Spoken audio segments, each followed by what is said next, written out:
Divanda Kiss Podcast. Conversas com a mulherada sobre relacionamentos, comportamento, sexualidade e muito mais. Quebrando tabus, desconstruindo mitos. Leve e divertido. Com a apresentação de Mariana Kiss. Divanda Kiss Podcast.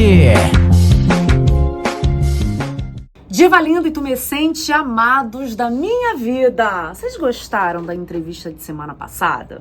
Pois bem, porque a gente vai continuar dando essa lapada na cara de vocês. O tema de hoje é direitos e crimes sexuais, obviamente, contra a dignidade de nós mulheres, porque somos divinas, somos poderosas e devemos cada vez mais ser protegidas pela lei, né? Já que vocês, homens, andam com a cabeça sabe-se lá aonde. E a gente vai falar também desse tipo de proteção para crianças e adolescentes. Olha isso, gente! Meu produtor manda a gente desligar o telefone, mas o dele tá ali, tocando. Mas nada que nos impeça de falar sobre o papel da justiça no acolhimento e na proteção. E é por isso que eu trouxe essa semana para vocês uma advogada de família que tá aqui toda empoderada. Já me deu uma consultoria gratuita, porque vocês sabem que eu falo mal do meu ex mesmo. Ela tá me ajudando aqui a meter o pau nele. Gostaria de meter outras coisas, né? Mas por enquanto é o pau da justiça mesmo. Ela é Elidian Salles, advogada especialista em direito da família, com mais de 6 anos de experiência na área. Pós-graduada, atua com foco em soluções humanizadas e eficazes. Eu incluiria aqui nesse texto umas pauladas também. Soluções via paulada nos homens. Eficazes em casos de divórcio, guarda, pensão alimentícia, gostamos, hein? Sucessões e planejamento sucessório. Preza pelo diálogo, empatia e defesa firme dos direitos de seus clientes, sempre buscando o equilíbrio entre técnica jurídica e sensibilidade nas relações pessoais. Elidian, seja bem-vinda ao nosso divã. Obrigada, Mariana. É uma honra estar aqui com você, com todos os nossos telespectadores. E espero que essa conversa seja, assim, muito eficiente para a gente instruir, falar de fato ali como a gente consegue ali proteger mesmo o direito das mulheres, das crianças, dos adolescentes, para que a gente siga aí firme e forte na luta. Exato. Gente, eu tô com meu pepino em mãos, não tô. Meu pepino aqui sumiu do estúdio. De repente, um convidado que tava aqui anterior botou em lugares obscuros. Mas a nossa querida Elidian aqui tá com uns cacetetes aqui, uns palcos. Daqui a pouco a gente vai mostrar aqui. Vamos lá. O que a lei brasileira entende como direitos sexuais?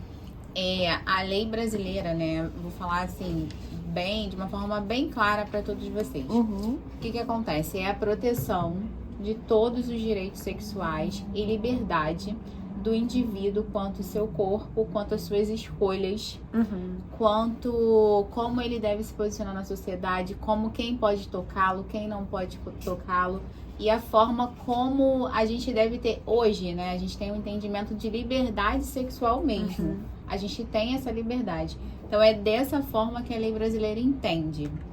Que maravilhosa. E quais são os principais avanços legais, principalmente na proteção da dignidade sexual da mulher nos últimos anos, né? Essa pergunta para mim é muito importante porque a gente sabe que tem o crime do assédio, o crime da importunação, o crime contra o estupro e etc. Mas ainda que isso esteja muito em voga, parece que os homens, por mais que saibam pela mídia como um todo, que tá dando prisão, né, que esses habeas corpus, não, tadinho, ele tava numa crise aí de autismo, ele teve uma crise de raiva, ele é dodóizinho da cabeça, já não tá mais colando. Então, fala um pouquinho desses avanços, da importância desses avanços na lei, porque tem algumas que são bem recentes, e por que esses homens ainda estão pensando com essa cabeça de, sei lá, tempo das cavernas? Porque eles ainda continuam dando paulada nas mulheres, Continuam dando paulada nas mulheres. Parecem que eles não conseguem entender que a mulher não é um objeto, não deve ser objetificada e ela só pode ser tocada quando ela dá o consentimento. Mesmo casada. Ainda que casada, né? A gente precisa ali sempre do consentimento. Tem que ser bom para todo mundo, homens. Vamos entender. Nós tivemos grandes avanços, como, por exemplo, a Lei de Importunação Sexual de 2018. Sim. E aí a gente tinha aquela demanda altíssima, eu acho que todos vão se recordar, do transporte público. Sim. Aonde os homens, eles se sentiam no direito de ficarem ali encostando nas mulheres como se fossem qualquer objeto e eles pudessem, tivessem toda essa autonomia. Então a gente teve esse grande avanço, né, que a gente teve aí sancionou-se aí essa lei de importunação sexual. E aí isso trouxe ali para essas mulheres um conforto maior dentro desse cenário de transporte público, que aí facilita muito, né? Essa mente dodóizinha, como você bem disse, Mariana. Sim. Essa mente dodói. Dodói. A gente teve também essa questão do stalk, que aí também é uma forma, né, como há uma perseguição, às vezes, ali dentro do cenário, a gente trazendo para um contexto atualizado, dentro de um cenário da internet, Instagram, WhatsApp. E às vezes eles não estão ali tocando fisicamente, mas eles se acham no direito de perseguir, mandar nudes o tempo inteiro, perseguir aquela mulher. Então a gente teve esse grande avanço também. Então peraí, gente. Eu tenho que botar um monte de gente no pau. Porque o que vocês, tumescentes, me mandam de foto de pau, e eu falo assim, não sou urologista, sou sexóloga. Sou terapeuta sexual. Não me interessa o tamanho do pepino de vocês. Agora, antes da gente se aprofundar nessa questão do stalker, né? Eu queria que você explicasse pro público qual é a diferença entre importunação sexual e assédio sexual, que a galera ainda confunde muito. Principalmente o povo da mídia, né? Que tudo é assédio sexual. Sim, não. Existe ali uma grande diferença, né? Importunação sexual é toda vez que alguém comete um ato... né, assim, libidinoso contra outra pessoa, contra a mulher, sem o consentimento dela. Sim. Então, toda vez que você é importunado sexualmente, tentam te beijar à força, te agarrar à força, você não quer, você tá dizendo não, e ainda assim quer te abraçar, quer te tocar. Forçar a barra. Forçar a barra, literalmente. Isso é uma importunação sexual. Sim. Esse exemplo que nós demos ali do transporte público, isso pode ser em qualquer lugar, né? A gente sabe que pessoas desse tipo estão em qualquer lugar. É importunação sexual. Quando a gente fala de assédio sexual, quero que fique assim bem claro, a gente está falando de uma questão hierárquica. E ela se desenvolve muitas vezes ali dentro de um ambiente de trabalho. Tem que ter essa condição de poder. Sim. De superioridade. Então, normalmente a gente tem ali, às vezes, um supervisor que acaba ali cometendo esses atos de assédio sexual, com um convite mais... eu diria assim, mais impositivo, né? Eu já tive clientes assim também, um convite mais impositivo. Você precisa almoçar comigo hoje, tem que ir, olha o seu trabalho, hein? Eu tive clientes assim. E aí, isso sim caracteriza esse assédio sexual. E aí são as mensagens repetitivas, mas isso tem que ter esse poder hierárquico. Então, a gente também entende como hierarquia, por exemplo, se eu tô dentro de um consultório médico, né? Dentro de um ambiente religioso ali com o nosso líder espiritual, né? Que a gente vê muito isso, né? Exato. Há uma equiparação aí nessas condutas.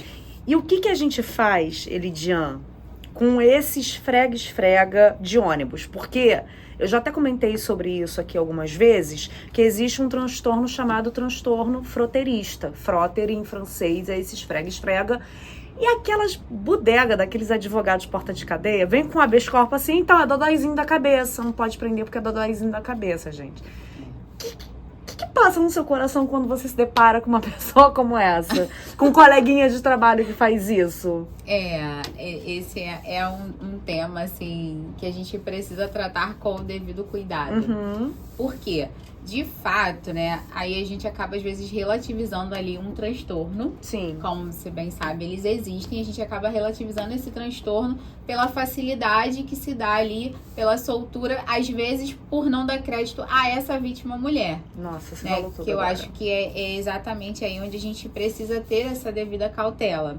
A gente não pode nem, assim, relativizar a questão da pessoa, de repente, ter realmente esse transtorno, que a gente sabe que acontece. Sim. Mas a gente também não pode generalizar tudo e enquadrar num transtorno que, às vezes, aquele indivíduo nem tem. E ele acaba se utilizando desse tipo de laudo para, de fato, ali a gente consegue mesmo o habeas corpus, porque esse, de fato, né, o médico, ele assinou, a gente consegue, e a gente tem um descrédito da vítima. E aí, pesado, esse né? é o pior cenário. Por quê? Porque aí muitas mulheres vão entrar naquela situação de falar assim, eu não vou não, porque daqui a pouco ele vai sair. Que é como você me fez a pergunta. Como é que se trata os seus coleguinhas que conseguem isso, soltar aí o tempo todo? Mas a gente não deve se apegar a isso. Porque quanto mais mulheres denunciam, Sim. você previne outros atos. Não, você previne, você evita a subnotificação dos casos. Exato. Porque, gente, precisa virar estatística para que em seguida se torne lei. Né? Importunação de 2018 para cá. Ontem. E há quantas décadas, séculos, né, milênios, a mulher sofre importunação. Então a gente precisa cada vez mais denunciar. Eu falei, gente, que o Divã da Kiss hoje ia ser tiro, porrada e bomba, cacetete na mão, porque ela é potente. Agora, voltando aqui à história do stalker. Existe lei contra o stalker? Como é que é isso? Hoje já, depois do marco, né, que a gente tem aí na internet, né, esse marco digital. E aí a gente já tem realmente ali uma lei que previne exatamente isso. A lei do stalker, e ela tá vigente e a gente deve utilizar. Então tem que procurar mesmo as delegacias que são especializadas em crime digital, denunciar, pra gente não ter de fato essa subnotificação. E às vezes a gente vai relativizando as condutas também. Sim. Acha que é normal, que é natural, mas não é. Não é. E nem vai ser. E nunca será. Nunca será. E a lei do stalker, ela veio depois ou veio linkada à lei Carolina Dickmann? Sim. Porque foi uma história bem forte, Não, né? A questão da Carolina Dickmann, eu costumo chamar ela de divisor de águas, né? A gente teve um divisor desde da Carolina Dickmann até os dias de hoje. Então ali a gente chama ali, é uma lei prepulsora ali, né? Sim. Nessa questão, nesse cenário digital. O que aconteceu com a Carolina ali foi algo inaceitável e ela trouxe esse marco. Então a gente verifica ali na postura dela de coragem, um ato, é uma atriz, então a gente verifica ali como é importante você notificar. Ela poderia simplesmente ter ficado calada, com vergonha, Sim. entendendo o que estava acontecendo, e ela não teria ajudado tantas mulheres. E a gente não teria esse desenvolvimento que a gente teve hoje, a chegar até aqui no stalker. No stalker, E né? tudo que a gente, né, presencia hoje. Então, gente, eu sempre vou falar isso. Tenham coragem. E vá, denuncie, faça. Não, e que as mulheres aqui saibam, né, meninas, divas lindas da minha vida, que vocês não estão sozinhas. Você pode relatar para sua terapeuta, para sua psicóloga o seu sofrimento, a sua dor emocional, porque isso se torna laudo num caso de uma denúncia. Não quer ir numa DEAN ou numa delegacia especializada sozinha? Vai com uma amiga, vai com a mãe, vai com a tia, vai com a prima, me chama, eu vou com você. Entendeu? Porque o apoio nesses casos é essencial. Não só para a gente não se calar mediante as diversas violências contra a gente, mas também para a gente ter continuidade de continuar, né? E aqui eu vou dar um exemplo meu. Eu já sofri violência doméstica e eu fui atendida numa DEAN, que é uma delegacia especializada, né, em mulheres. E eu cheguei lá, eu fui tratada como ré e não como vítima. Se de repente eu não tivesse ali com o apoio da minha prima que estava comigo nesse dia, eu teria pulado fora, eu teria desistido da denúncia, porque o policial que me atendeu, eu até falei sobre isso no episódio passado, estava fazendo de tudo para que eu não fizesse a denúncia. E eu fiz a denúncia e ele não me instruiu o que eu deveria fazer pós-denúncia. Eu não sabia que eu tinha que ir no Ministério Público, eu não sabia que eu tinha de dar uma continuidade, né? Eu só soube porque eu recebi uma nova ameaça, e aí eu fui de novo na DEAN, fui atendida por uma mulher, e aí ela que me deu todo o caminho das pedras do que eu tinha que fazer para levar o processo adiante. Então, diva linda, se você está passando por isso, saiba que você não está sozinha, tá? E aí, vamos lá. Existe com certeza, e a gente, né, contei a minha história aqui agora, a gente está contando aqui alguns casos, uma lacuna ou, sei lá, não sei se o termo poderia ser esse, preconceito jurídico, quando a vítima é mulher. Pelo menos eu que estou desse lado de cá, sinto isso.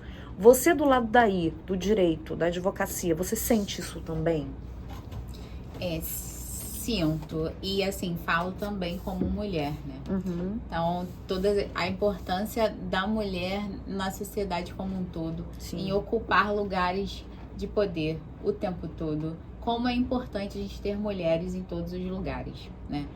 Você mesmo trouxe um relato aqui que, é claro que esse relato pra gente, ainda mais operador do direito, nos causa tristeza. Mas, assim, saber que depois você foi atendida por uma mulher e isso te trouxe ali aquele acolhimento, aquele conforto, faz toda a diferença, né?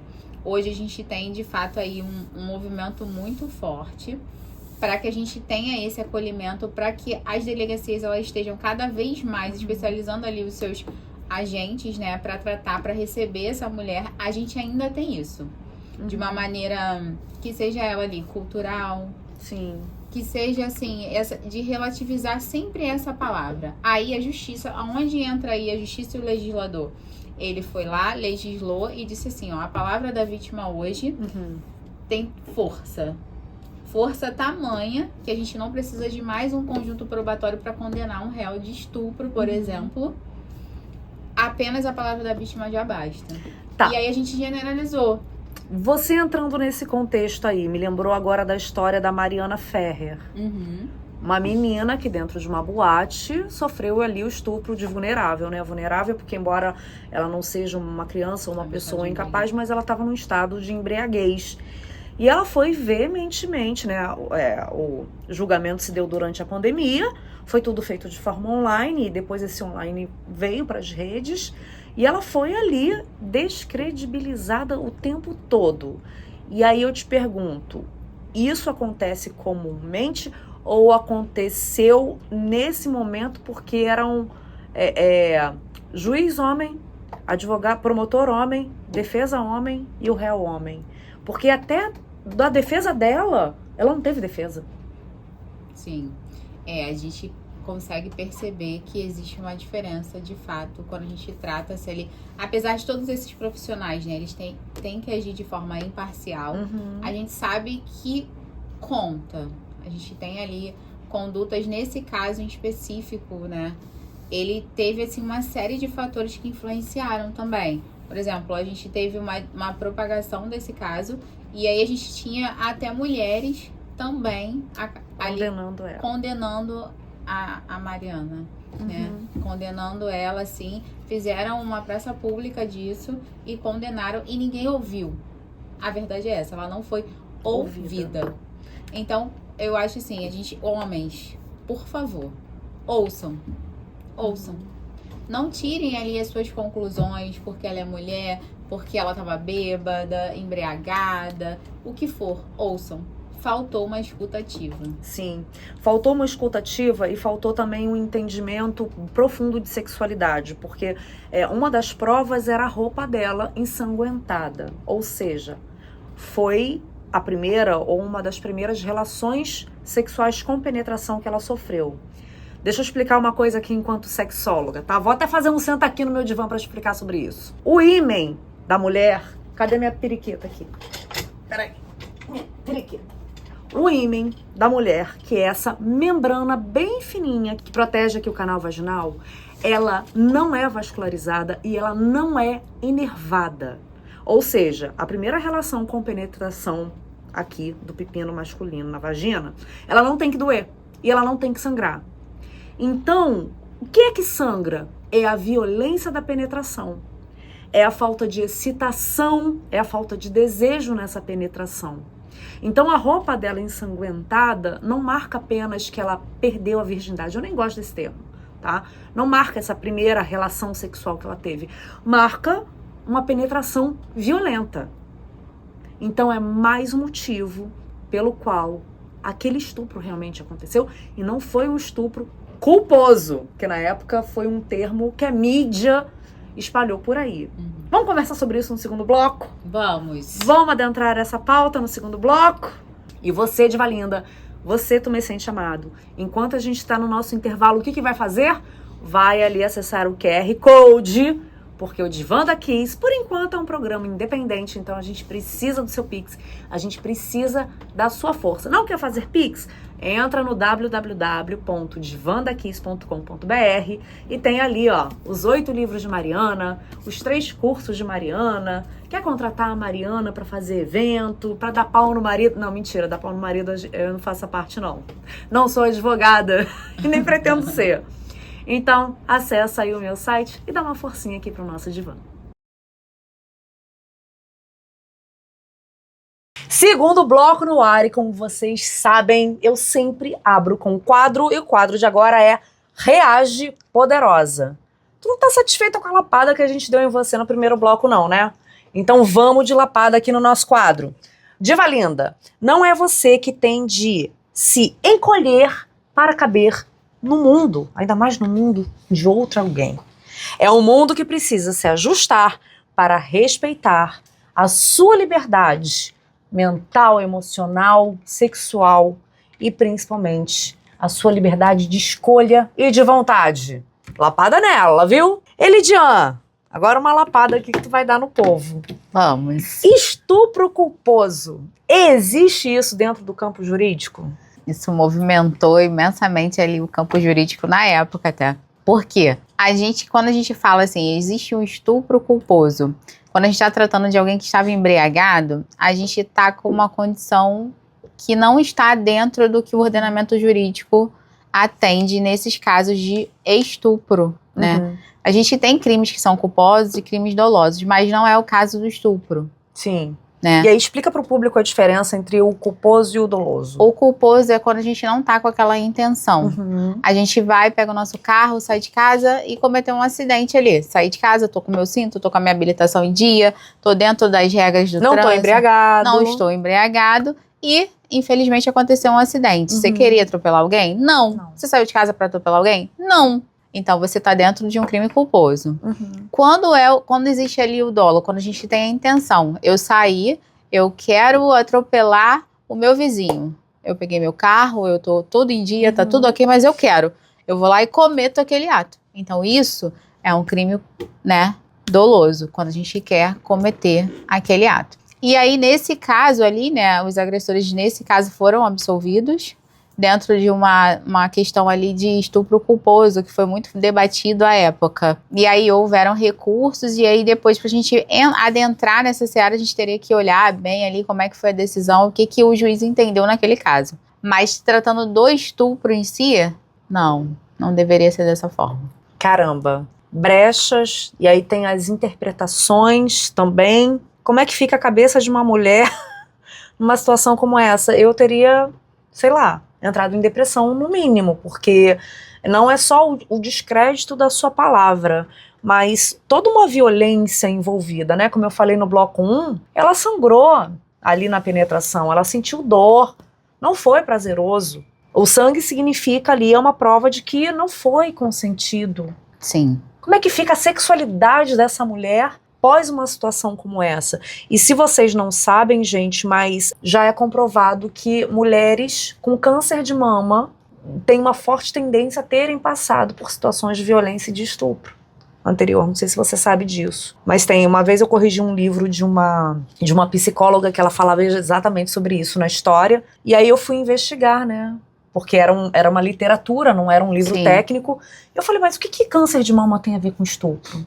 E aí ela me mostrou uma pesquisa que tem a ver, que está relacionado. Sim. É muito triste, é muito complicado, né? E eu já falei aqui também em outros podcasts, gente, que a nossa região genital, né, a vulva, principalmente canal vaginal e útero, são regiões que absorvem muito o nosso emocional. Então daí a gente adquire vaginismo, endometriose, dores pélvicas de cunho psicogênico, emocional.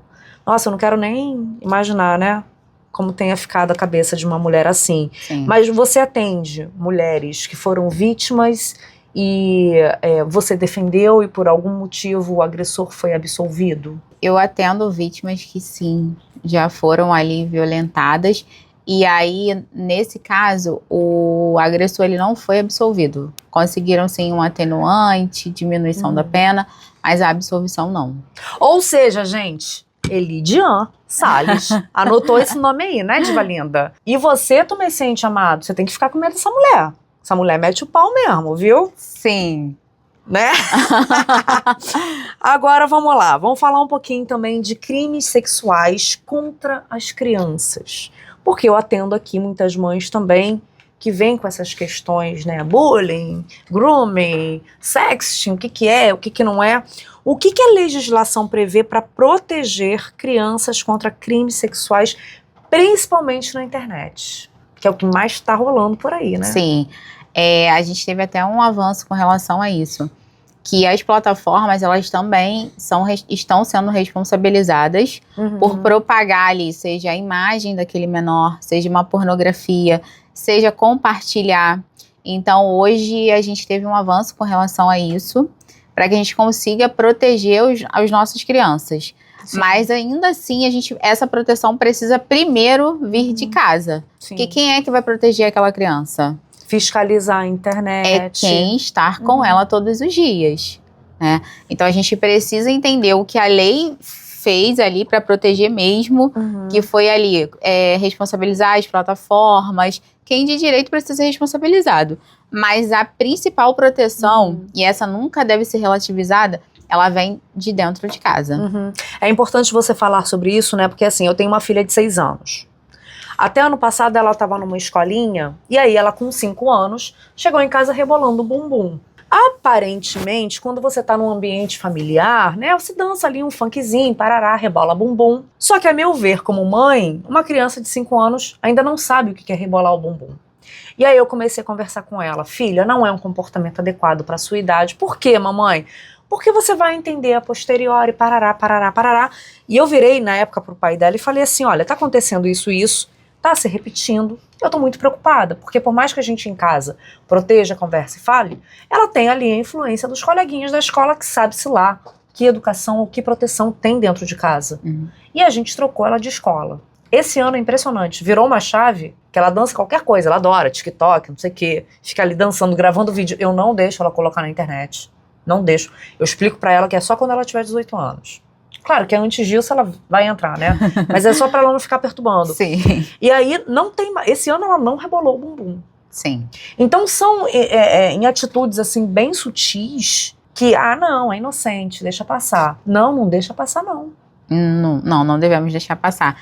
E isso é muito importante, porque hoje a gente passa aí por uma sexualização das crianças. Uma adultização, né? E precoce, né? Muito precoce. E aí a gente pega crianças ali, eu tenho sobrinhas também. E aí certa vez a minha sobrinha tava fazendo um vídeo que pra ela era super inocente. E ela dançava e ela colocava o vídeo, mas ali já tava demais, porque ela tava reproduzindo comportamentos. E todas as amigas também faziam o mesmo. E aí a gente acaba tendo que fazer isso. Repreender, olhar, observar. Cada sinal é importante. Cada sinal. Porque hoje é rebolar um bumbum numa festinha. Amanhã ela pode realmente fazer isso, postar e o pai e a mãe nem vê. Sim. E quando perceber, esse vídeo já está compartilhado. Numa rede de pedofilia. E eles estão aí à solta. Daqui a pouco até encontra essa criança, entende. Além da gente perceber também, às vezes elas estão com o uniforme da escola, também tenho casos assim. E a criança, ela faz esses vídeos e ela está uniformizada. Ou seja, o predador sabe exatamente onde a criança está. E aí eu tenho casos que o predador, ele vai exatamente na escola da criança. Eu ouvi um caso também há pouco tempo que viralizou aí alguns vídeos onde um influencer fazia assim, você quer dinheiro ou você quer a surpresa? Pegaram essa ideia do dinheiro ou a surpresa e levaram para a porta de uma escola e já iam enfiar uma menina dentro de um carro para sequestrá-la. Olha o perigo. Olha o perigo. Agora, você acha que essa reviravolta, principalmente nesse caso de proteção a crianças, veio antes, de uma forma rápida, avançada, antes ou depois do Felca? Porque o Felca foi um boom para trazer essa história à tona. Foi um boom. Eu acho que ali a gente trouxe luz a tudo que estava acontecendo há muito tempo. E aí a gente, como sociedade como um todo, acabava relativizando, deixando passar. E aí a gente trouxe uma luz.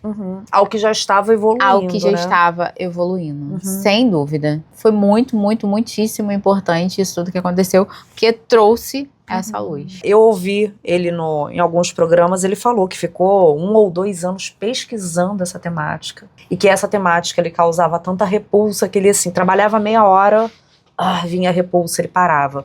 Porque realmente é um conteúdo muito pesado. Então é mais um alerta aí para nós pais, né, nos atentarmos a esse tipo de situação. E quando minha filha começou a rebolar bumbum, teve uma vez que a gente estava numa comemoração de aniversário, e aí ela rebolou o bumbum na frente ali de todo mundo, inclusive de pessoas desconhecidas. Aí minha mãe, ai, que bonitinho, rebola o bumbum, olha o vovô ali gostando. O vovô era um senhorzinho que a gente não conhecia, rindo assim, né, quase de perna aberta. Aí eu fui dar um puxão de orelha na minha mãe, né, um puxão de orelha é emocional, né. Falei, mãe, você tá doida? Não bate palma, não. Eu aqui repreendendo ela pra ela não rebolar o bumbum e você batendo palma. Ela, você tá de mimimi. Porque na sua infância, né, na sua adolescência, tinha El-chan, tinha a dancinha da garrafa, tinha não sei o que lá. E aí mãe, vamos lá, a gente não tá mais na década de 80, 90, início dos anos 2000. A gente tá numa época em que a internet, assim, você postou em 2 segundos, já tá na rede, já tá viralizando, já tá... É uma época muito diferente. Então a cultura mudou muito e mudou muito rápido com relação a isso. Tanto com relação à proteção, quanto com relação à vulnerabilidade ali, as coisas que estão acontecendo. Então, mais um motivo para você não achar que isso é mimimi. Você, mãe, você, pai, não é mimimi. É proteção. Eu não deixo minha filha rebolar bundinha. E tá certíssima. Porque aí a gente passa aí num sentido de que é mimimi e não é, porque hoje a gente tem uma exposição muito acelerada desses menores. Antes a gente, né, na década de 80, a gente podia até nem ter a notificação do que acontecia. Desses abusos, de como ali a gente tem uma pessoa que tá sentada ali, mas ela tá desejando aquela criança, e isso causa repulsa mesmo. E a gente acaba dizendo nada a ver, o termo mimimi, mas só que tem tudo a ver. Porque aí a gente, depois de um tempo, né, quando a criança ela toma consciência, eu acho que é a pior parte de atender vítimas. Quando ela toma consciência, ela entende como ela não foi protegida, como ninguém fez o que você fez, que é falar, opa, isso aí não pode não. E aí, quando vem essa consciência, eu acho que é a pior parte. Até mesmo para quem deveria proteger e pensou, não tem nada a ver. É só um senhorzinho, é só um vovozinho, é só um tiozinho. E aí, eu acho que é essa consciência. Então, se a gente puder prevenir, falar sobre isso antes que aconteça, é sempre a melhor opção. Porque eles estão aí, em todos os lugares. E aí, se fosse ruim, né? Se não tivesse a brincadeira, ou a surpresa, ou... Eu esqueci, era ou a surpresa, ou o dinheiro. A criança não iria.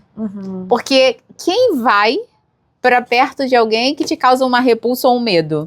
A criança não vai, ela vai sair correndo. Mas é sempre um cenário bonitinho. É sempre um parque, é sempre a casa, é sempre um ambiente tranquilo. E aí é que mora o perigo para as crianças. Nossa! Outra coisa, já que a gente tá falando aqui, né? Qual é a diferença entre exploração sexual e abuso sexual infantil? É muito simples da gente identificar. A exploração sexual, ela passa ali por valores. Dinheiro. A gente sempre tem que relacionar assim. Eu exploro toda vez que eu recebo algo, a gente compartilhou um vídeo e tá recebendo por aquilo. Isso é uma exploração sexual infantil. O abuso são todos esses atos que acontecem ali com a criança. É passar a mão na criança, é abusar mesmo, né? Às vezes a gente não tem uma conjunção carnal ali com aquele menor, mas esse agressor, ele faz a criança praticar atos com ele libidinosos, e isso sim é um abuso. Tá? Então essa é a diferença. Sexo oral, entendam esse esfrega-esfrega, entendam passa a mão aqui, passa a mão ali. E uma coisa que precisa ser esclarecida aqui, né, gente? Quando a gente pega uma criança, principalmente na primeira infância, 5, 6, 7 anos, e você passa a mão na genitália, seja menino ou menina, isso aqui causa muito prazer. Mas é um prazer de desejo sexual de adulto? Não. É um prazer fisiológico. É uma cosquinha. É como se a gente estivesse acariciando um braço. E aí a criança recebe esse carinho, né? Porque o abuso sexual, ele é sutil e ele é mascarado como um carinho. Recebe do pai, do tio, do primo, do avô, do irmão. Ou seja, pessoas ali do vínculo de confiança, que a gente sabe que tem uma estatística aí de 80% a 90% dos casos. É com esse público. Eu sou proibida de falar isso em palestra. Eu canso de acionar escola para falar sobre abuso sexual infantil e eu já ouvi diretora falar assim, a gente não quer esse tema aqui, porque senão muitas histórias vão vir à tona e os pais vêm em cima e vão tirar as crianças daqui. Olha o pensamento. E aí quando a criança adquire conhecimento e entende que aquilo ali é um abuso, olha a confusão na cabeça da criança. Porque foi prazeroso. Ela gostou, mas ela não sabia. Há pouco tempo eu ouvi um relato de um pai que o filho de 9 anos sofreu um abuso. Aí ele me vira pra mim e fala assim, mas ele gostou, ele é gay. Eu perguntei, ele gostou. Aí eu, negativo, ele não gostou. Não, mas ele gostou sim. Não, ele não gostou. Ok, que você não brigou, que você não constrangeu, só que não tá ok, porque ele não gostou. Ele não tem processo cognitivo, ele não tem conhecimento para entender aquela sensação. Ele gostou enquanto ato fisiológico, enquanto reação fisiológica. Mas a hora que esse menino se der conta de que ele sofreu um abuso, e foi de um adolescente, não foi de um adulto, mas foi de um adolescente, isso vai gerar um trauma na cabeça dessa criança, que o primeiro passo é, faz um BO, e depois você bota esse garoto na terapia, porque ele não gostou. Aí ele ainda vem, não, ele é homossexual, ele gostou. Não, a gente não pode dizer que a criança na primeira infância tem orientação sexoafetiva. A orientação sexoafetiva ela é definida pós-desenvolvimento hormonal da adolescência. Antes, na infância, não. Então, assim, é uma falta de informação que não protege a criança e que coloca a criança num desenvolvimento precoce de uma sexualização que a criança não tem a cognição para encarar aquilo. Perfeito. Perfeito. É muito bom, gente, estar com uma sexóloga, com uma especialista, porque a gente deixa tudo muito esclarecido. Então, assim, o conhecimento, ele é libertador, né? Muito me assusta ouvir, né, que uma diretora escolar não permitiu que isso fosse falado. E isso que a Mariana trouxe aqui, isso deve ser amplamente divulgado. Porque é uma questão, né, até quando a gente está em processos de menores ali que foram abusados, essa é sempre uma questão. A criança, às vezes, ela chega para fazer o relato, né, quando a gente tem todo esse contexto social, que a criança acaba tendo que fazer o relato, e muitas dessas crianças, elas acham realmente que foi tudo bem, elas falam que era uma brincadeira, que era um carinho, elas relatam isso. Só que nós adultos, quando a gente está ouvindo isso, a gente fica, de fato, enojado. Com asco, eu já presenciei esse tipo de entrevista ali com a criança que passou por isso. A gente tem um asco, só que aquela criança, ela de fato não tem. Mas hoje, né, a gente está tendo aqui a oportunidade de estar com a Mariana e trazer todo esse esclarecimento. Sim. E isso, assim, tem que ser amplamente divulgado, porque as pessoas, elas ainda rotulam a criança dessa forma que você falou desse menor de 9 anos. Sim. Ele gostou. Ele não tem condições de gostar ou não. E hoje, assim, pra mim aqui tá sendo também libertador, porque isso é um conhecimento, né? Então, assim, eu acho que os pais, eles precisam ouvir isso. Sim. As crianças precisam ouvir isso. A sociedade precisa ouvir para que a gente, de fato, consiga não colocar a criança numa posição vulnerável e sim ela numa condição de proteção. Sim. Inclusive, criticaram muito o Diego Hipólito quando ele, depois de adulto, veio com a história dele de abuso. Que aí perguntavam assim, mas por que você não denunciou antes? A gente vai continuar esse papo no nosso terceiro bloco, porque, gente, eu falei que o negócio hoje ia ser tiro, porrada e bomba, e tá sendo.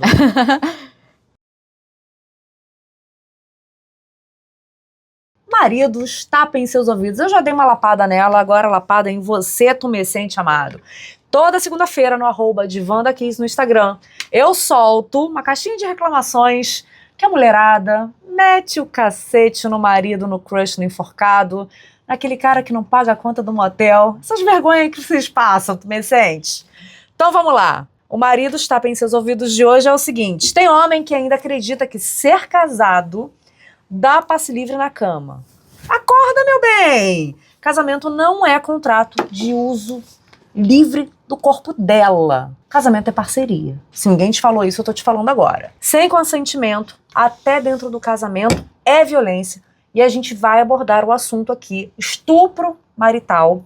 Mas antes, vamos continuar aqui esse lapada dela com relação às crianças, né? Você estava me contando aqui em off. Você pode repetir a história que você me contou no intervalo? Posso sim. Sem nomes. Sem nomes. Porque, também não importam os nomes, né? A gente quer trazer mesmo a história para que todo mundo tenha consciência do que acontece e não acontece pouco, gente. Sim. Acontece muito mais do que a gente possa imaginar. Eu mesma atendi um caso onde existia ali uma menor, eram 2 menores envolvidos, mas uma era criança, que ela tinha 10 anos, e o outro tinha 16 anos. O que acontecia?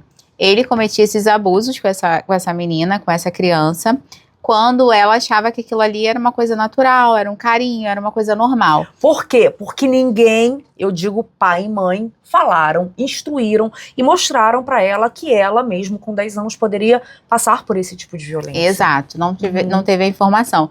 E aí, quando certa vez a mãe pegou ela assistindo ali a pornografia. Nossa. E quando a mãe pegou ela assistindo a pornografia, falou: o que é isso? O que tá acontecendo? O susto veio ali, né? Porque a mãe desconhecia completamente. E aí ela falou: o quê? É normal, mãe. Isso é muito bom. O fulano faz isso comigo. E aí o mundo dessa mãe caiu. Mas aí essa mãe fez o que ela precisava fazer. Que foi levar a menina à delegacia. E ela teve todo um suporte. Nesse caso, assim, as autoridades deram todo um suporte. Sim. Até mesmo pelo asco da questão, como era tratada, como era feito. Existia penetração até mesmo anal. Nossa. E ali, quando a gente chega no judiciário, a gente tem ali, né, um cenário a gente faz uma entrevista tanto com o psicólogo com a criança. E ela narrava de maneira, assim, bem aberta e tranquila tudo o que ela vivenciou. E pra gente, quanto adulto, a gente olhava aquilo ali com asco profundo e a criança simplesmente achava que aquilo era normal. Que eles estavam fazendo ali uma brincadeira. Nossa. E a fiscalização, gente, assim, eu não tô querendo criticar ou julgar ou botar esse peso nos pais, não, porque as crianças, crianças e adolescentes, eles nos cegam, né, principalmente, vou dar um exemplo meu, né, eu sou mãe solteira, gente, é extremamente difícil criar e educar uma filha. Eu tenho todo esse conhecimento e assim, minha filha de 6 anos, desde que ela tá na creche, eu pergunto todos os dias, como é que foi seu dia? Pepequinha, bumbumzinho, peitinho, alguém encostou em você? Que aí eu já ensino que não pode, que é parte íntima, etc. Não, mamãe, ninguém encostou. E toda vez que encostam, ela me conta. Mamãe, meu coleguinha da escola pegou minha calcinha, puxou minha calcinha. O que você fez? Contei pra professora. Ok. Mamãe, porque o meu amiguinho abaixou minhas calças. O que você fez? Contou pra professora. Aí eu boto o bilhete na agenda. Professora, devo me preocupar? Que aí eu também não vou brigando com a professora nem nada disso. Mas devo me preocupar? O que tem sido feito?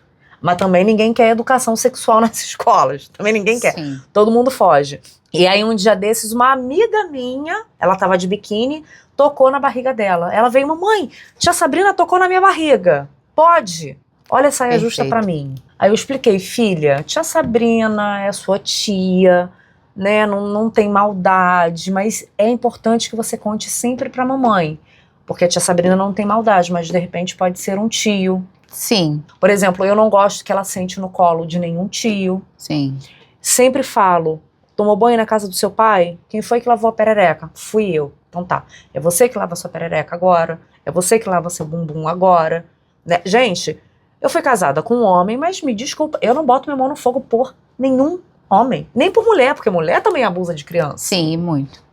E muito, né? Só que os casos são subnotificados, creio eu. Sim. Então a gente tem que estar sempre de olho, sempre fiscalizando. E essa fiscalização, assim, eu costumo dizer assim, sempre falo isso pros pais.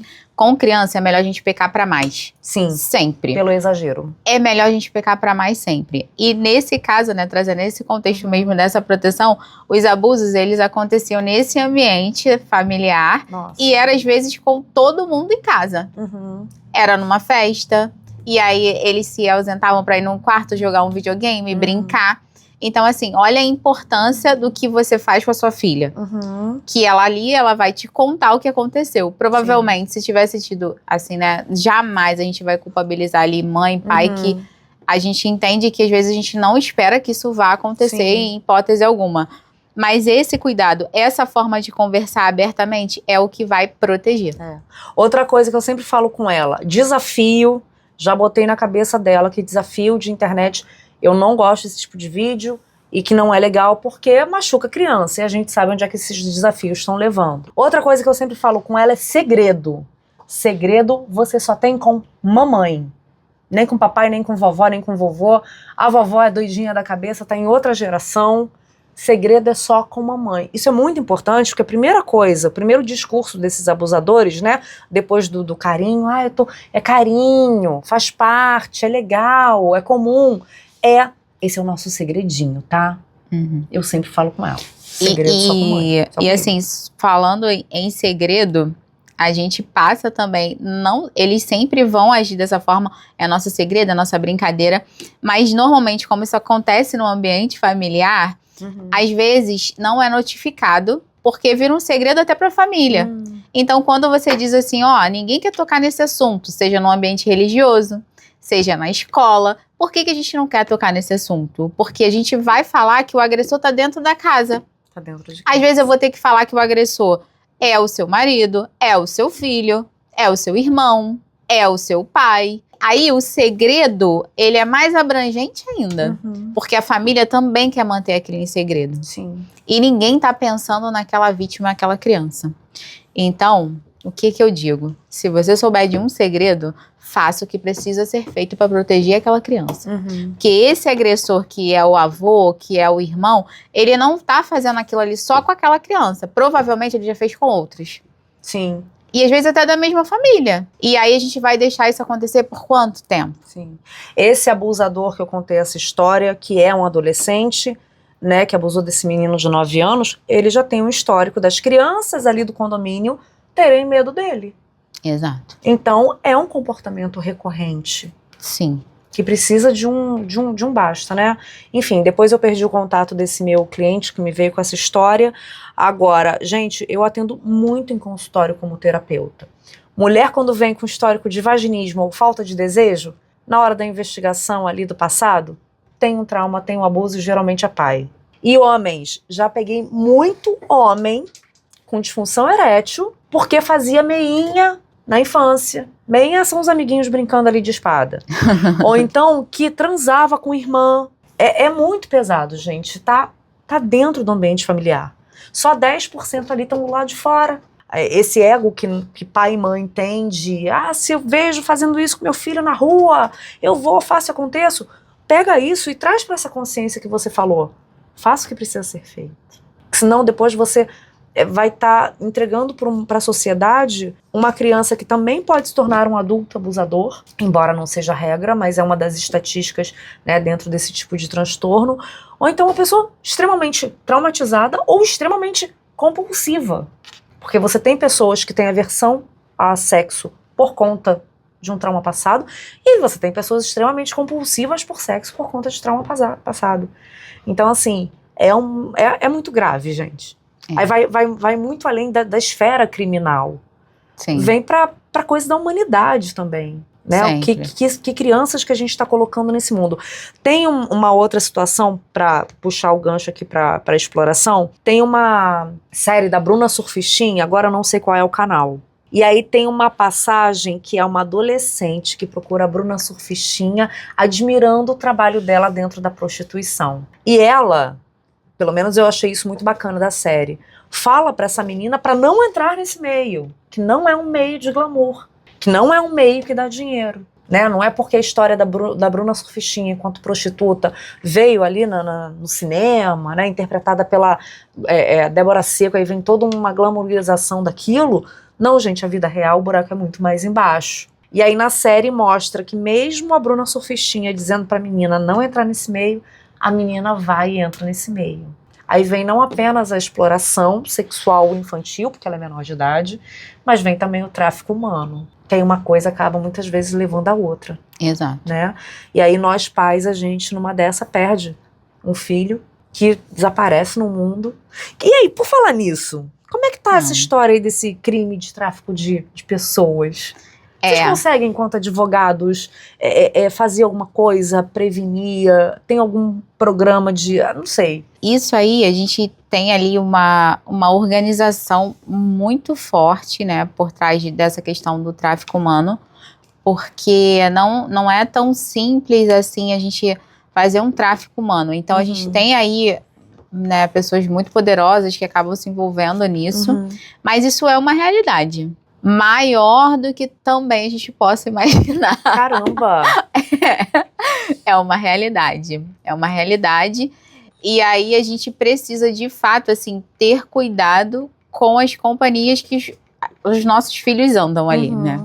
Que normalmente, quando isso acontece, né? Como é que a gente normalmente vê isso acontecendo na prática? Sempre tem um olheiro que vai ver, que vai verificar o que precisa, qual é o tipo de pessoa que ele precisa, o que acontece. E aí sempre tem ali, aí a gente já não é mais o abusador em si. É aquele agente que vai ser a pessoa simpática, que vai, oi, vamos lá, e aí vira o seu melhor amigo. Vamos, eu vou te apresentar uma carreira de modelo no exterior. Exato. E aí viramos o seu melhor amigo, e quando você vê a pessoa, seu filho já não é mais a mesma pessoa, já tá mudando o comportamento, às vezes a gente não se atentou, e aí quando vê, já aconteceu, a pessoa desapareceu e você não sabe nem o que aconteceu. Caramba, muito pesado, né? Eu, em 2022, estava terminando a pós em terapia sexual e eu tinha uma professora, nossa, extremamente antropóloga, socióloga, e aí a gente escreveu um artigo em grupo sobre um caso de uma policial que foi contratada pela ONU para investigar uma rede de tráfico no leste europeu. E aí ela vai e descobre que os traficantes eram agentes da ONU. Tem esse artigo escrito por mim lá na revista Bis. Porque, nossa, é muito pesado e é muito triste, né? E são muitas falsas promessas. Minha filha, por exemplo, agora, essa geração que quer ser influencer, né, vídeo, não sei o quê, minha filha pede, quer fazer teatro, ela faz teatro. E aí eu tô sempre conversando com ela, os pós e contras, o que é, o que não é. Ainda não eu tô bem longe desse nível de colocá-la para fazer essa brincadeira profissionalmente, porque meu ex-marido tem medo, eu também tenho medo, né? Eu acho que, sei lá, tem muito mais ilusão, tem muito mais promessa do que efetivamente uma carreira real. Então a gente precisa se atentar a isso, né? E aí, toda essa sedução tem algumas questões aí cibernéticas envolvidas, que eu também queria falar com você. Por exemplo, existe o grooming, que é quando um homem se faz passar por um adolescente para conquistar essa criança, e isso tem ocorrido muito nesses jogos, né? Porque criança fica jogando muito online, com um grupo.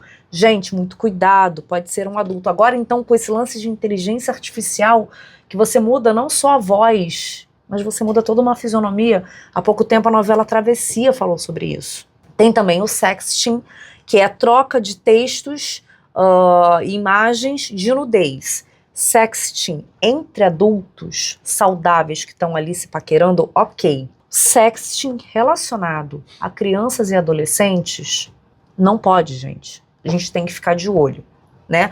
E aí tem também o cyberbullying, que a gente cansa de ver por aí. Os namoradinhos que pegam vídeo ali das namoradinhas adolescentes e soltam para toda a escola. Essas três situações, elas se enquadram em algum tipo de crime? Todas elas, na verdade, né? Todas elas, na verdade. Por quê? Na primeira, aonde a gente pega ali, tem um adulto que se passa por criança para poder obter ali uma vantagem sexual com relação a essa criança, a gente já tem ali uma pedofilia clara, claríssima. Né? A gente não tem como relativizar isso aí. Na segunda, né, que você trouxe aí contextualizando, que foi o sexting, que você vai trocando ali a imagem daquela criança ali, a pornografia ali, ela tá ali claríssima, né? Você tá utilizando aquilo ali, e você vai até comercializar, né? Que você pega ali aquela imagem daquela criança, você vai comercializar, e aí o que você vai fazer com aquilo? Você vai expor aquele menor e vai ficar trocando ali figurinha. Então a gente tem ali a exploração, a gente tem a pedofilia. No terceiro caso, que foi o... Cyberbullying. Que é o namoradinho. Namoradinho também adolescente que expõe ali a intimidade da namorada. E isso é muito importante, gente, porque o adolescente, ele também responde. Claro que relacionado a medidas socioeducativas e tudo ali que a lei prevê da proteção de um adolescente, da criança e do adolescente.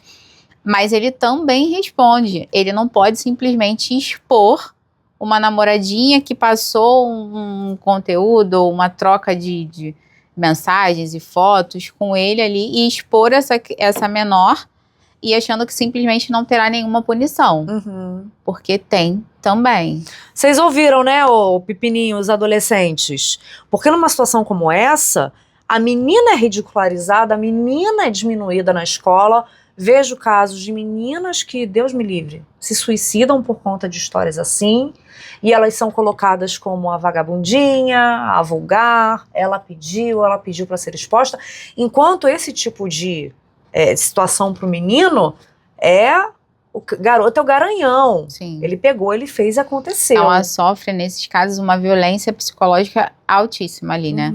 Porque a menina, ela também tá em formação ali, né? E nós sabemos, nós quanto mulheres, como é complicado a gente expor ali o nosso corpo. Sim. E aí imagina você expor o seu corpo para uma escola inteira. Você ainda em desenvolvimento quanto adolescente. E você dividiu aquele conteúdo com um garoto confiança, que você era apaixonada. em confiança. Olha a quebra emocional nisso aí. Existe uma violência psicológica muito forte com relação a isso. E esses menores também são responsabilizados.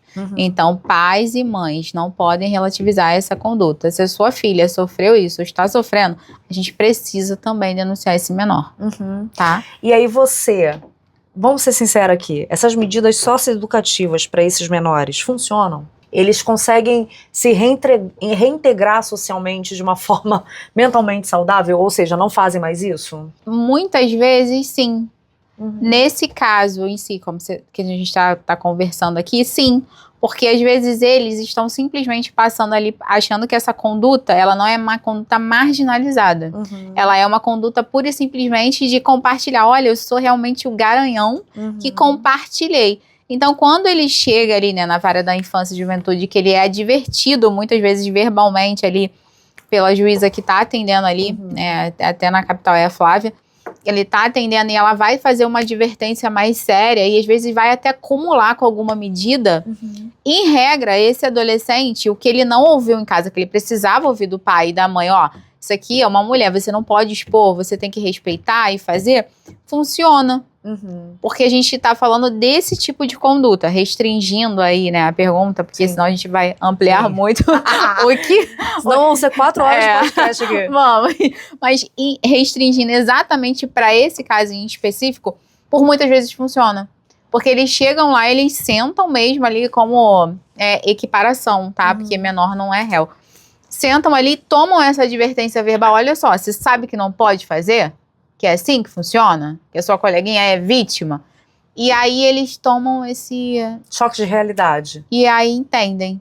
Esse choque de realidade pode ser exposto na mídia ou não? Não são pode, menores. Né? Engraçado, né? Expor a intimidade ali da sua namoradinha pode. A tua lapada que tu levou ali da juíza não pode.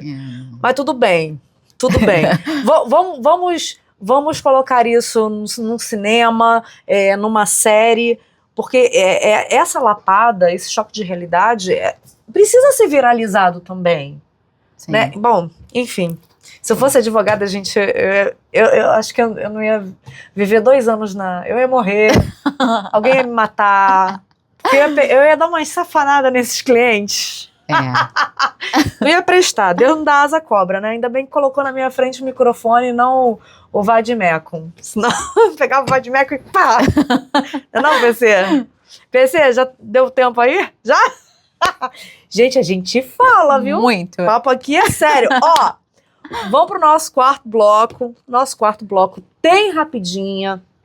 Você, mulher, que quer, uma lapada emocional, quer um guia aqui da sua intimidade, do seu autoconhecimento, da sua autonomia emocional, também tem aqui um capítulo com os 22 tipos de caras que não valem a pena Ou seja, o narcisista, o abusador, o 171 e por aí vai, tá bom? Aqui, ó, dona do próprio poder. Aqui como somos completas, são só 600 e poucas páginas. Aqui, ó, tá aqui. Vai agora para o nosso intervalo de wandakiss.com.br, adquire, porque você adquirindo, você vai estar se fomentando, você vai estar se desenvolvendo e vai estar ajudando o podcast. E você, o pepinudo, tem aqui, ó a diferença, 80 páginas. Porque a lapada nele tem que ser assim, ó, papum. Tem que ser. Aqui, ó. Você lendo esse livro, você vai melhorar não só o seu poder de conquista com as mulheres, mas você vai entender tudo isso que a gente está falando aqui com relação a valores, a afeto, a intimidade, a sacralidade que é a nossa sexualidade, tá? Não tô falando aqui de religião, não.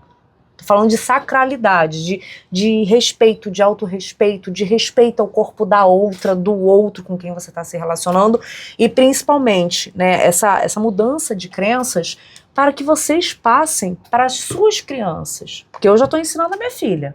Minha filha já é uma mini dona do próprio poder. Ela sabe que ali na pepeca dela ninguém mete a mão, a não ser que ela queira, mas a gente ainda não chegou nesse estágio cognitivo desse conhecimento para ela entender. Né? Por enquanto, não é não. E aqui, para os homens, tá certo? Quarto bloco no ar, e a gente vem com uma dica terapêutica do meu quadro Senta Aqui no Meu Divã. Se já não bastasse as lapadas que a gente já deu aqui em você, né, diva linda, né, tu me sente amado? Então vamos lá. Se algo te faz sentir medo, arrepio, ojeriza, dor ou constrangimento, não minimize. Ah, porque meu coleguinha, porque a minha coleguinha falou que é mimimi. Não. Se você tá sentindo que tem algo errado, não é mimimi. Acredite na sua intuição. Nomear a violência é o primeiro passo para combatê-la. Então a gente fala, é estupro, é abuso, é exploração, é violência doméstica. Nomeia. Nomeia porque dá uma sensação de, pô, eu preciso fazer algo com relação a isso. Você não está exagerando, você está sobrevivendo e muito mais do que isso. Você está ajudando profissionais como as nossas advogadas aqui, que eu já entrevistei anteriormente. Você está ajudando uma gama uma rede que fortalece outras mulheres e que protege outras mulheres. Lembrando que, quando a gente fala em proteção à mulher, no futuro pode ser uma filha, uma sobrinha, sua mãe, sua irmã, e você se proteger ainda mais. Então, pra gente finalizar aqui em grande estilo, né? Porque a gente já meteu a navalha, a gente já meteu o cacetete, a gente já meteu o pau aqui. O que significa humanizar o direito de família e também os casos de violência sexual? Eu diria o seguinte, que a gente, para humanizar, a primeira coisa que a gente tem que ter é uma escuta ativa. Sim. Acho que esse é o primeiro passo da humanização. Ouvir o que está acontecendo de fato. Porque, às vezes, a gente traz ali uma narrativa e a gente não escuta, a gente não quer saber. Não dá o devido valor. Tô muito ocupado, não quer saber. Então, acho que o primeiro passo para a gente humanizar é ouvir. Ouvir, acolher. E depois de acolher, tomar as medidas cabíveis. Então, eu acho que assim a gente consegue, de fato, humanizar ali esse direito o direito de família, a violência. E aí a gente consegue. Acho que esse é o caminho. Eu costumo dizer que eu nunca relativizo uma crítica, uma fala. Eu sempre dou ouvido ao que você está me trazendo. Porque às vezes numa vírgula eu posso te ajudar a mudar toda uma circunstância que você está vivenciando. E numa vírgula você pode salvar uma vida, inclusive. Sim. Porque não é só a vítima daquela violência, mas é o da pós-violência também. É o trauma da exposição, é o trauma do, poxa, nada foi feito anteriormente, ninguém me ouviu anteriormente, né? Eu citei aqui o caso do Diego Hipólito. Gente, o que eu ouvi de barbaridades com relação a esse menino quando ele trouxe a história à tona, e a principal foi, você tá dizendo isso agora sobre o abuso? Por que você não falou antes? Porque quando ele era criança, ele não sabia que aquilo ali era um abuso, caramba! Nós, pais, precisamos trazer esse tipo de informação. Precisamos mostrar filmes que falam sobre isso. Eu lembro que quando eu tinha uns 14, 15 anos, eu assisti um filme na Globo que falava sobre a síndrome de Estocolmo. Era um homem que se fez, só que na época, né, telefone, carta, se fez passar por adolescente, envolve aquela adolescente. Quando ela o conhece, ele fala, poxa, mas eu te enganei porque eu fiquei com medo de você me rejeitar, porque eu sou um adulto e você não. E aí quando os pais descobrem essa trama, ela tá envolvida, ela tá apaixonada, ela defende o sequestrador. E aí no final das contas, mesmo ela sabendo que ela sofreu violência, ela volta pro agressor. E a gente tem isso onde? Na Bela e a Fera. Síndrome de Estocolmo.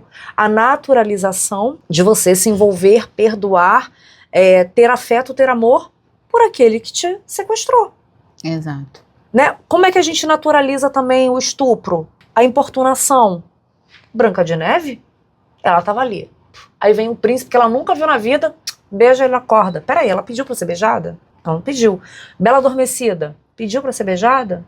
Não pediu. Graças às deusas da sexualidade, muitos filmes têm sido regravados, né? Essas histórias têm sido recontadas. Né? A gente tem aí, pra mim, o marco foi Shrek, que é a ogra, independente, né? Que não aceitou ali o beijo do príncipe encantado, não aceitou o príncipe encantado, fez as escolhas dela, e temos alguns outros filmes, mas o da princesinha que norteia a fantasia da cabecinha da menina ali na fase infantil é cheio de violência. Então a gente precisa mudar isso, né? Não sei se você concorda. Concordo plenamente. Em número, gênero e grau. Eu amo as princesas, gente, mas essas sim. histórias assim. Mas são informações que vão entrando na mente ali dessa menina, e a gente acaba ali trazendo essa conduta mais omissa e relativizando, achando que é normal. Sim. Quando a gente tá, assim, deparado ali um cenário de abuso na nossa frente, Sim. e a gente tá achando que é normal essa conduta. Então a gente não pode normalizar de maneira nenhuma. Né? E muito menos culpabilizar a vítima. Nunca culpabilizar. Outra coisa que me revolta são as novelas Vale a Pena Ver de Novo. Quando pega aquele personagem, que é sempre o José Maier, que ele é que faz uns personagens assim que eu tenho assim em mente, porque minha mãe fica, se esse homem me pega, me agarra desse jeito, não sei o que lá. Teve um personagem dele que me marcou muito, que ele trabalhava num Aras, e gente, ele teve uma cena de estupro ali com a Helena Reinaldi, onde ela, não quero, ele vai jogar ela contra a parede, beija a força e não sei o quê. Gente, aquilo ali foi um estupro. Mas é colocado para o universo feminino como algo másculo, pegada.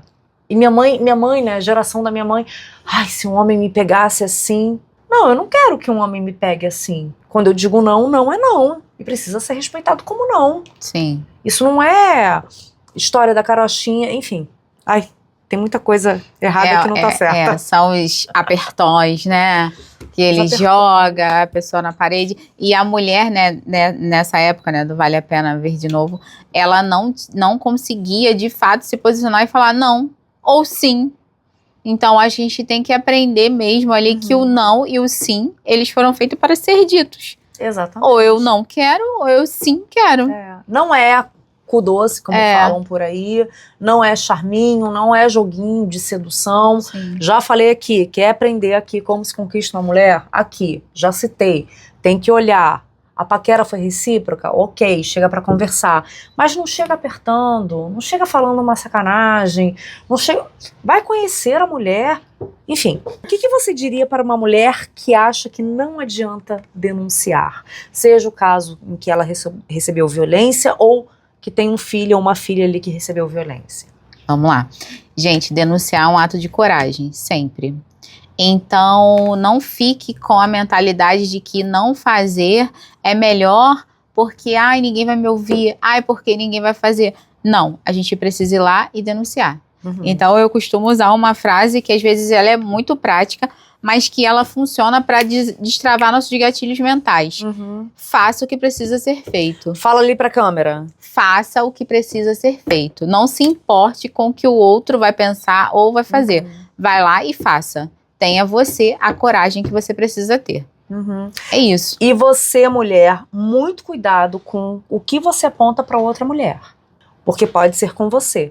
Pode acontecer com a sua filha. E esse apontamento que você faz, depois você fica com vergonha de fazer uma denúncia. Sim. Né? E, assim, uma coisa que eu não suporto, que, assim, acho que já tá mais do que batido na tecla, mas o óbvio precisa ser dito. Não é uma mini saia, que vai incitar um homem a violentar uma mulher. Não é um decote, não é a maneira como ela rebola até o chão, não é a maneira como ela gesticula ou as coisas que ela fala. E eu sempre falo aqui, deitou na cama, abriu as pernas, broxou, perdeu o desejo por algum motivo, quer desistir? Não é não.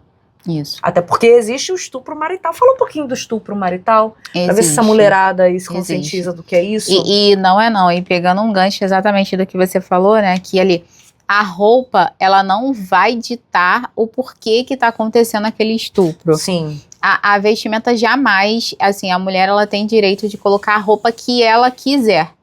E Sim. não é por isso que ela tá incitando um estupro. Acho que essa fala ali, ela precisa ser cortada, banida do vocabulário da sociedade como um todo. Coisas que a gente já ouviu lá, depois não quer ser estuprada.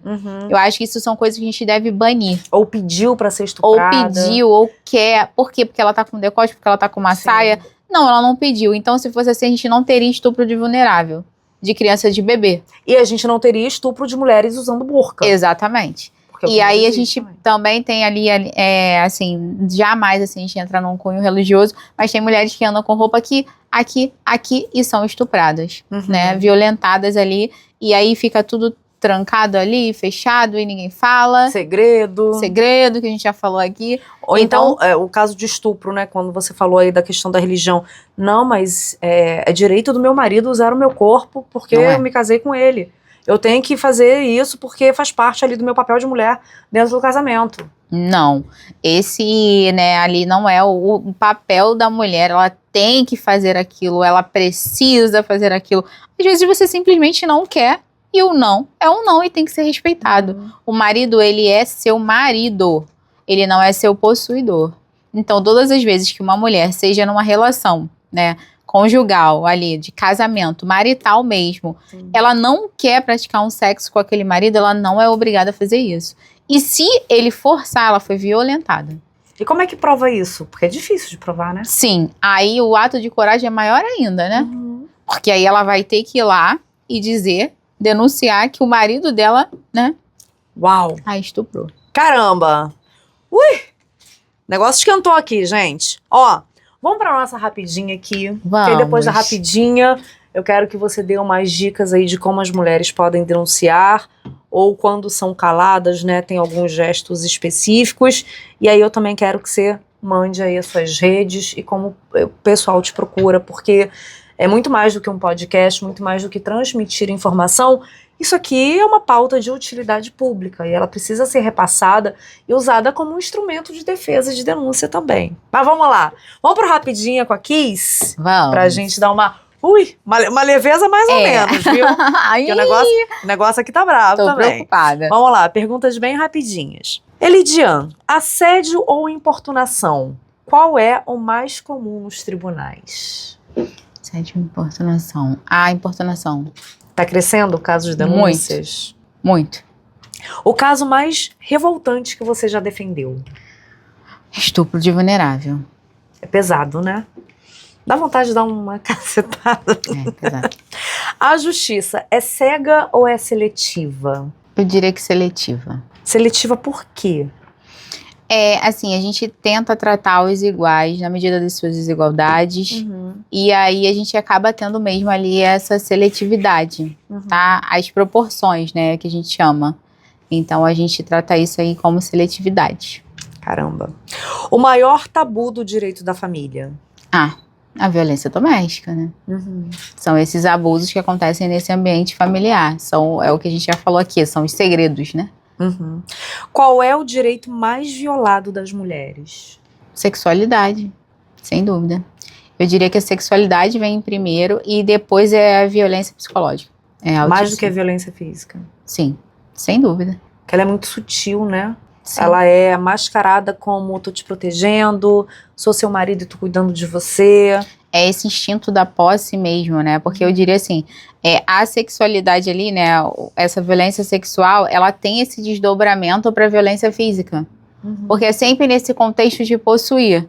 De que você não pode ser de ninguém.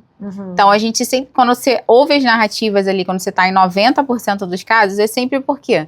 Que a mulher não pode ser de ninguém, porque você não pode Sim. sair com essa roupa. E o feminicídio. É. Feminicídio, a maioria, ou pelo menos a maioria dos casos que tem vindo à tona na mídia, é de ex. Uhum.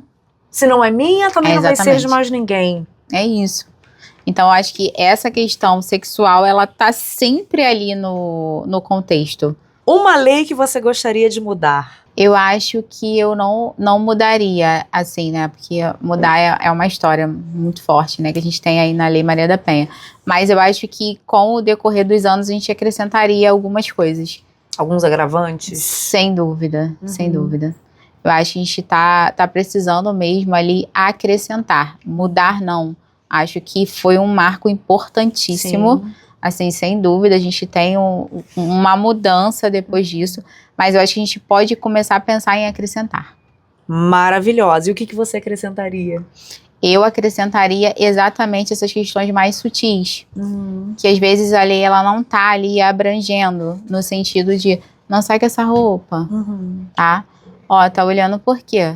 Essas ameaças que acontecem a todo tempo. Não são especificadas, não são aprofundadas, Exato. não são validadas, né? E a gente sabe assim que como é algo que não deixa um vestígio, e aí muitas vezes a gente não tem isso ali tutelado efetivamente. E eu acho que isso tem crescido muito. Muito. Na verdade, a gente tem a certeza ali trabalhando no meio como isso é hoje uma coisa predominante. Às vezes aquele homem ele impõe um poder sobre aquela mulher sem nem ao menos violentá-la fisicamente. Caramba.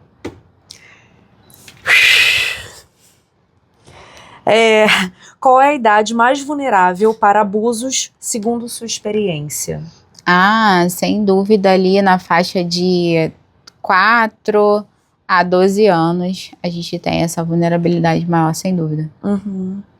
O artigo de lei que mais aparece no seu dia a dia?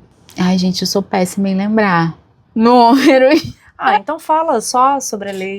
Eu sou horrível com lembrar números de artigo, hein? Pô, também artigo pra caramba. Não, mas Opa, eu sou opa, péssima. Matériazinha chata pra caramba que é essa do direito, eu sou hein? péssima com nomes e artigos. Mas assim, eu diria que essa questão da violência ali mesmo, psicológica e infantil. Esse abuso sexual infantil, pra mim, é o que mais aparece. Nossa, pesado, viu? Como é que você lida com isso? Você faz terapia? Tem que fazer, né? Tem que fazer, né? Porque Você a tem gente não filhos? aguenta. Não, não tenho. Pensa em ter? Eu fico apavorada. É uma questão mesmo. A gente lida muito com isso. E aí a gente tem essa questão já de proteção. Eu costumo dizer que eu já amo tanto o meu filho, que nem tá no mundo, que eu já o protejo. Sim, maravilhosa, porque você preparando uma sociedade melhor para recebê-lo, sim, você já o protege. Sim. Sem sombra de dúvidas. Uma vitória que te deu orgulho. Ah, uma vitória que me deu muito orgulho foi conseguir ali é uma coisa que eu vou compartilhar. Foi conseguir um DNA para um cliente meu que gostaria muito de ser pai e ele era cerceado ali desse direito de ser pai dessa Caramba. criança. E aí, quando a gente conseguiu fazer esse DNA, ele descobriu que era pai. E aí, assim, essa criança hoje ela é amada pela família paterna, por ele, e ela de fato tem um pai. Então, acho que isso aí foi maravilhoso. Nossa senhora, eu vou pedir pro meu marido fazer uma consultoria com você, sabe? Pra ver se dá uma sacudida na cabeça dele, pra ver se ele melhora essa paternidade dele, né? Engraçado, tantas mães fazendo questão e querendo e brigando para que os pais sejam pais, aí vem uma que cerceia a paternidade do cara. Sim, e é muito bonito ver como isso está hoje, né? E a criança precisa do pai, gente. Sim, é um direito da criança, Direito da mulheres. criança. É um direito da criança ter o pai dela. Lembrando que aí não é uma questão de criticar ou falar que a estrutura familiar tem que ser assim ou assado. Não. Mas se dentro da sua estrutura familiar é um pai e uma mãe, faça jus a esse papel masculino. Se são 2 homens, tudo bem também. Se são 2 mulheres, tudo bem também. O que importa para a criança é que ela tenha esse afeto de ambos os lados. Sim. Porque ambos os lados foi uma escolha. Não existe, para mim, né, enquanto sexóloga, não existe filho sem querer. Porque a partir do momento em que você não usa um preservativo, você sabe que você pode ter um filho. Então é responsabilidade sua, a escolha é sua. Então, faça jus a esse papel, qualquer que seja o seu. Justiça com coração ou justiça com rigor? Coração, né, gente? Eu sou familiarista. Então, acho que a gente tem mesmo que ter esse coração, tem que humanizar essas relações, tem que conciliar, tem que entender as duas partes. Às vezes, ali a gente chega numa questão judicial, mas ela só perpassa por ego. E aí, às vezes, a gente conciliando, tendo esse papel mais mediador quanto operador do direito, a gente consegue um resultado muito melhor do que se a gente colocar aquelas partes em conflito. Então, é óbvio que a gente tem que pensar sempre ali com o coração, né? E a aplicabilidade da lei, ponto.